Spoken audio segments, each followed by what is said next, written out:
Since the start of the 1800s, Ireland had been a part of the United Kingdom and was ruled directly by the British Parliament. But as time progressed, growing Irish nationalist opinions led to calls for home rule.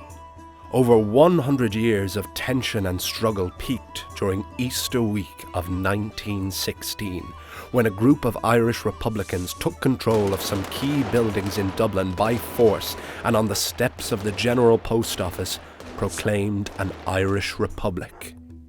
The Irish Republican forces were outnumbered and outgunned by the British and were bombed into submission. 16 leaders of the rising were put to death. The British Army made an example of the rebels and spaced out the executions over several weeks. This heavy-handed response did not sit well with the Irish public. This led to a huge win for the Irish Republican Party, Sinn Féin, in 1918.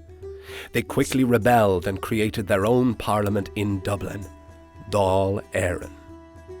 On that same day, 2 Royal Irish Constabulary, or RIC, officers were killed in County Tipperary by the Irish Volunteer Army.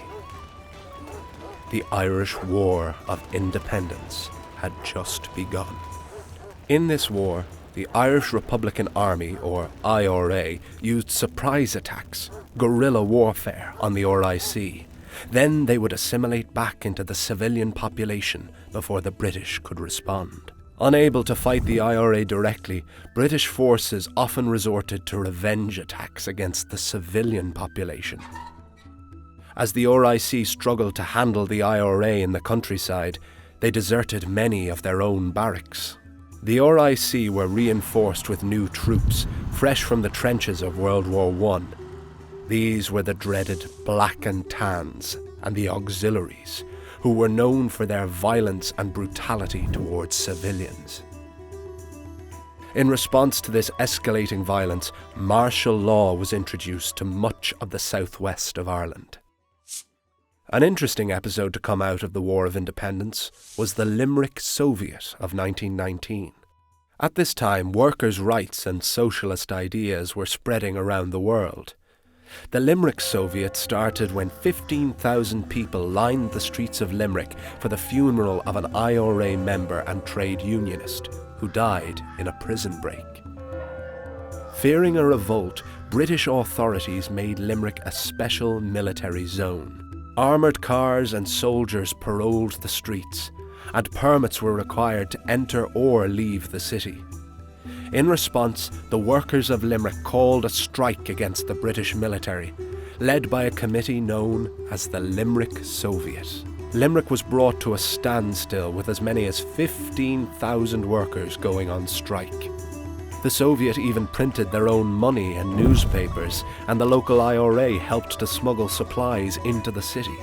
The Irish Republican Party, the Catholic Church, and the British authorities were all alarmed by the sudden spread of socialist ideas in Limerick, so they quickly made a truce. After just 2 weeks, the Limerick Soviet was ended, but the Irish War of Independence raged on. In the end, the war developed into a stalemate. The IRA's only real success was in rural areas, and they were running out of supplies and ammunition. On the other hand, the British had lost support in Ireland, and the British forces' poor behaviour was damaging Britain's international reputation.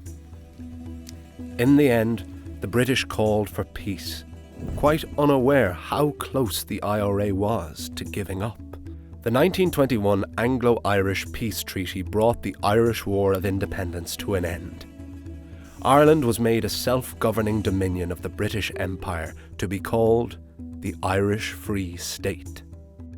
Northern Ireland was given the option to remain a part of the UK, and the majority up there voted to do so. This was a sticking point for many Irish Republicans. Thus, the treaty split Ireland in more ways than one.